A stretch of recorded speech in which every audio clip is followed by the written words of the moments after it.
जैसे कि आप सभी जानते हैं, सच की हमेशा जीत होती है और हमारी एक छोटी सी प्रयास आप तक बड़ी खबर पहुंचाती है। तो स्वागत करते हैं आप सभी का STS न्यूज़ चैनल पर। आगे बढ़ने से पहले आप इस वीडियो को लाइक और चैनल को सब्सक्राइब जरूर कर ले और साथ में बेल आइकन भी प्रेस कर ले। चलिए बढ़ते हैं खबरों की ओर। किस राज शहर से न्यूज को देख रहे हैं, कमेंट में जरूर लिखिए। उत्तराखंड में आम आदमी पार्टी के मुख्यमंत्री चेहरा रहे कर्नल अजय कोठियाल ने बीजेपी में ज्वाइन कर ली है। मंगलवार को बीजेपी के प्रदेश कार्यालय पर मुख्यमंत्री पुष्कर सिंह धामी की उपस्थिति में रीटा कर्नल अजय कोठियाल ने पार्टी की सदस्यता ली। बता दें कि कर्नल अजय कोठियाल ने 18 मई को आम आदमी पार्टी की सदस्यता से इस्तीफा दे दिया था। उत्तराखंड के बीजेपी अध्यक्ष मदन कौशिक ने अजय कोठियाल को पार्टी में शामिल कराया और पार्टी की सदस्यता पर्ची दी। पंजाब की भगवंत मान सरकार ने अपने ही मंत्री पर लिए गए एक्शन के बाद दिल्ली के मुख्यमंत्री अरविंद केजरीवाल का बयान सामने आया है। सीएम केजरीवाल ने भगवंत मान के इस कदम की तारीफ करते हुए कहा है कि भगवंत मान पर हमें गर्व है। उन्होंने आगे कहा है कि हम आम आदमी पार्टी ने साबित कर दिया है कि चाहे गर्दन कट जाए पर देश से गद्दारी नहीं करेंगे। सीएम केजरीवाल ने आगे कहा है कि किसी को भी इस भ्रष्टाचार का पता नहीं था, न ही विपक्ष को पता था और न ही मीडिया को। भगवंत मान चाहते तो मंत्री से सेटिंग करके अपने लिए हिस्सा मांग सकते थे। अब तक तो ऐसा ही होता था। चाहते तो अब मामले को दबा सकते, लेकिन उन्होंने ऐसा नहीं किया। उन्होंने खुद अपने मंत्री के खिलाफ एक्शन लिया। भगवंत मान, पूरे पंजाब और पूरे देश को आपके ऊपर गर्व है।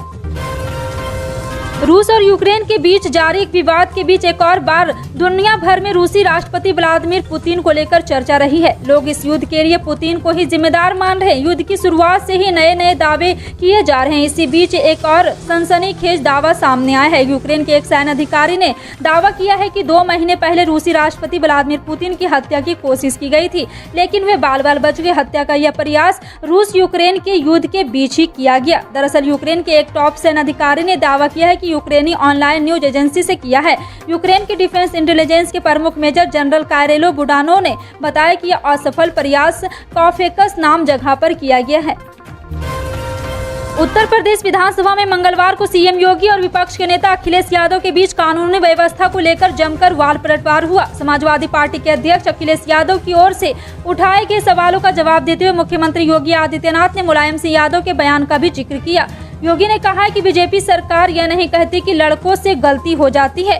रेप आरोपियों को फांसी की सजा या विरोध करते हुए अखिलेश यादव के पिता और सपा संस्थापक मुलायम सिंह यादव ने एक रैली में कहा था, लड़के लड़के हैं, गलती हो जाती है।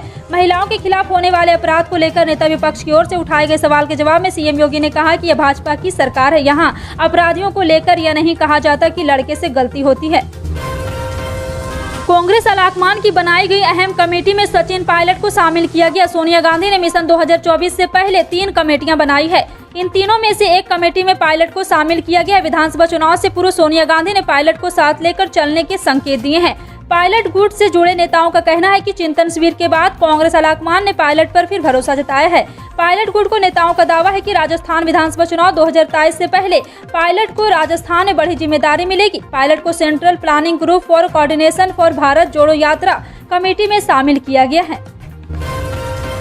Backward and minority communities employees federation यानी कि बॉम्सेफ ने 25 मई को भारत बंद का आह्वान किया है। बुधवार को होने वाले इस आंदोलन को जातीय जनगणना की मांग के लिए बुलाया गया है। इसे लेकर बिहार समेत कई राज्यों से पहले ही मांग उठती रही, लेकिन अब तक केंद्र सरकार ने इस पर कोई फैसला नहीं लिया है। ओबीसी जातियों की गणना न कराने के खिलाफ यह आंदोलन बुलाया गया। हालांकि इसका असर कितना होगा इसे लेकर संदेह है। इसी वजह से यह है कि बॉम्सेफ या देश भर में कोई बड़ा आधार नहीं। इसके अलावा किसी बड़े राजनीतिक दल ने अब तक इसके समर्थन का ऐलान भी नहीं किया है। बॉम्सेफ के अध्यक्ष वामन मेश्राम ने कहा कि हमारे भारत बंद आंदोलन को राष्ट्रीय परिवर्तन मोर्चा, भारत मुक्ति मोर्चा, बहुजन मुक्ति मोर्चा और कई अन्य संगठनों के समर्थन दिया है। ज्ञानवापी मामले पर सबसे पहले केस की वैधता को मामले पर सुनवाई होगी। वैधता की मांग मुस्लिम पक्ष ने की थी। वाराणसी की जिला जज की अदालत में मंगलवार को लगातार दूसरे दिन सुनवाई हुई है। दोनों पक्षों की ओर से केवल 2 बिंदुओं पर ही चर्चा हुई। मुस्लिम पक्ष चाहता है कि पहले सिविल प्रक्रिया आदेश नियम 11 के तहत यह तय हो कि मामले की सुनवाई हो सकती है या नहीं। वहीं हिंदू पक्ष चाहता है कि ज्ञानवापी मस्जिद परिसर की सर्वे रिपोर्ट और उस पर आई आपत्तियों से जुड़े बिंदुओं पर सुनवाई हो। अब 26 मई को पहले वैधता पर सुनवाई होगी। दिल्ली हाई कोर्ट में एक जनहित याचिका फाइल करके मांग की गई है कि राष्ट्रगीत वंदे मातरम को राष्ट्रगान जनगण मन के बराबर सम्मान दिया जाए। भाजपा नेता और वकील अश्वनी उपाध्याय ने याचिका दायर की है। याचिका में कहा गया है कि स्वतंत्रता आंदोलन के दौरान यह गीत खूब गाया जाता था। कोर्ट से मांग की गई कि वह केंद्र सरकार को निर्देश दे कि स्कूलों और अन्य शिक्षण संस्थानों में रोज राष्ट्रगान के साथ वंदे मातरम भी गाया जाए। याचिका में यह भी मांग की गई है कि 24 जनवरी 2050 को मद्रास कोर्ट और सुप्रीम कोर्ट द्वारा दिए गए फैसले का पालन किया जाए।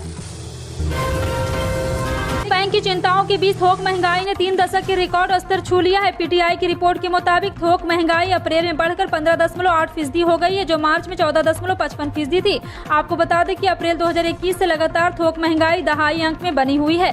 अप्रैल में खाद्य वस्तुओं की मुद्रास्फीति 8.35% रही, जो मार्च में 8.6% है। नियमित टीकाकरण कार्यक्रम के तहत 10 से 16 वर्ष के किशोर किशोरियों को टीडी वैक्सीन की 2 खुराक से आच्छादित किए जाने के संबंध में स्वास्थ्य विभाग ने जरूरी निर्देश दिए हैं। निर्देश में टेटनस व डिप्थीरिया जैसे गंभीर रोगों से बचाव के लिए किशोर किशोरियों को टीडी वैक्सीन की 2 खुराक से आच्छादन अपेक्षा अनुरूप नहीं होने को लेकर इसे सुदृढ़ किए जाने के लिए कहा गया है। और जिला प्रतिरक्षण पदाधिकारी डॉक्टर देवेंद्र कुमार ने बताया कि राज्य स्वास्थ्य समिति के प्राप्त दिशा निर्देश के आलोक में राष्ट्रीय बाल स्वास्थ्य कार्यक्रम के तहत सभी विद्यालयों में बच्चों की स्वास्थ्य की जांच की जाती है। मुख्यमंत्री भूपेश बघेल के निर्देश के अनुसार राजीव गांधी किसान न्याय योजना के तहत किसानों के खाते में राशि अंतरण के लिए इस वर्ष 21 मई को सभी जिला मुख्यालयों में कार्यक्रम आयोजित किए जाएंगे। राज्य शासन द्वारा जिला मुख्यालय में आयोजित होने वाले कार्यक्रम के लिए मुख्य अतिथि अधिकृत किए गए। छत्तीसगढ़ सरकार के मंत्री, विधायक, निगम मंडल और आयोग के अध्यक्ष जिला स्तरीय कार्यक्रम के मुख्य अतिथि होंगे। जिले के सभी विधायक तथा जनप्रतिनिधि इस कार्यक्रम में शामिल होंगे। 1700 करोड़ रुपए किसानों के खाते में अंतरिम किए जाएंगे। सेना में बंद पड़ी भर्ती को शुरू करने की मांग को लेकर युवाओं ने सोमवार को स्टूडेंट फेडरेशन ऑफ इंडिया और अखिल भारतीय नौजवान सभा के संयुक्त आह्वान पर युवाओं ने फतेहाबाद में जिला मुख्यालय पर रोष प्रदर्शन किया।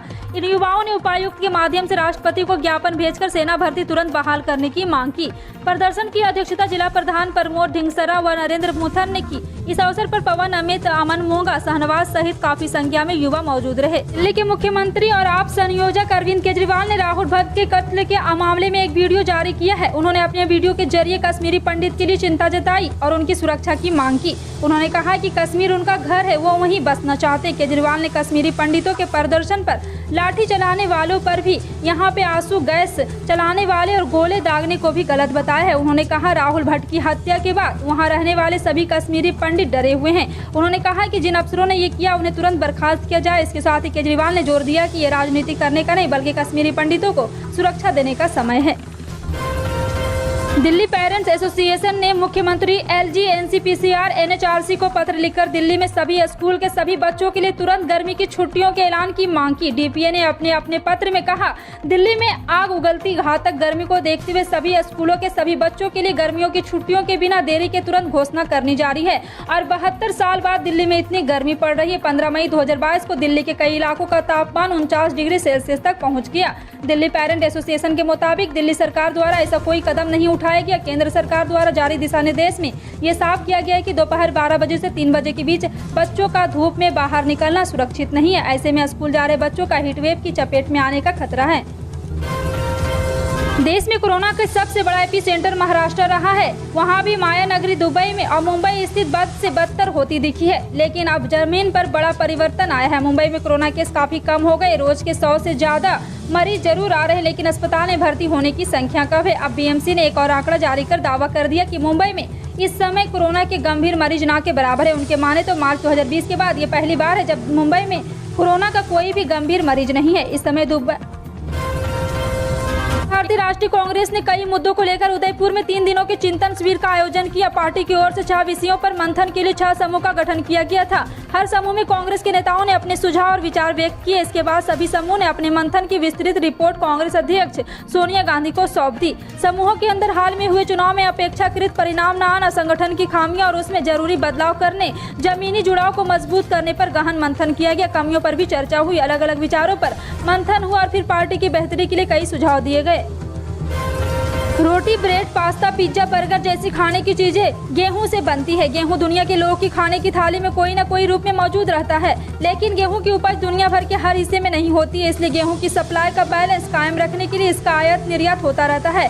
लेकिन पिछले 2.5 महीने से चल रहे रूस यूक्रेन की लड़ाई ने गेहूं के सप्लाई चेन को डगमगा दिया है। यूक्रेन और रूस दोनों ही दुनिया के बड़े गेहूं उत्पादक देश है और दोनों ही युद्ध की विभीषिका झेल रहे हैं। रूस ने ब्लैक सी में यूक्रेन के बंदरगाह की नाकाबंदी और घेराबंदी कर रखा है। लिहाजा यहाँ से कई हफ्तों से यूरोप को गेहूं की सप्लाई नहीं हो पा रही है। उत्तर भारत में गर्मी और लू का कहर थमता नहीं दिख रहा है। मौसम विभाग ने दिल्ली समेत कई राज्यों में फिर हीटवेव की चेतावनी दे दी है। जी हां, आपको बता दें कि तापमान की बात करें तो देश की राजधानी में आज भी न्यूनतम तापमान 27 डिग्री और अधिकतम तापमान 45 डिग्री दर्ज रह सकता है। वहीं मौसम विभाग ने आज दिल्ली में हीटवेव को लेकर रेड अलर्ट जारी कर दिया है। वरिष्ठ सामाजिक कार्यकर्ता अन्ना हजारे ने लोकायुक्त कानून को लेकर आंदोलन की चेतावनी दे दी है। अन्ना हजारे ने कहा है कि जब देवेंद्र फडणवीस की सरकार थी उन्होंने आंदोलन और कानून बनाने का वादा किया था। हालांकि फडणवीस सरकार के जाने के बाद आई ठाकरे सरकार ने भी लोकायुक्त कानून बनाने का वादा किया था। 2 साल बाद ही मुख्यमंत्री इस पर कुछ कहने को तैयार नहीं है। अन्ना हजारे ने अफसोस जताया कि 2.5 साल बाद भी कुछ नहीं हो रहा है। उन्होंने कहा कि मुख्यमंत्री क्यों हमारी मांग को अनसुना कर रहे हैं, पता नहीं। आखिर हमारे पास आंदोलन करने के अलावा और कोई चारा नहीं। अन्ना हजारे ने ठाकरे सरकार को चेतावनी दी है, या तो कानून बनाए या सरकार से इस्तीफा दे। फिलहाल आपका इन सभी खबरों पर क्या कहना है, कमेंट सेक्शन में टाइप करके जरूर बताएं। पल पल की अपडेट जानने के लिए जुड़े रहें आप अपने NTS न्यूज चैनल से। मिलते हैं अगली बड़ी खबर में, तब तक के लिए जय हिंद।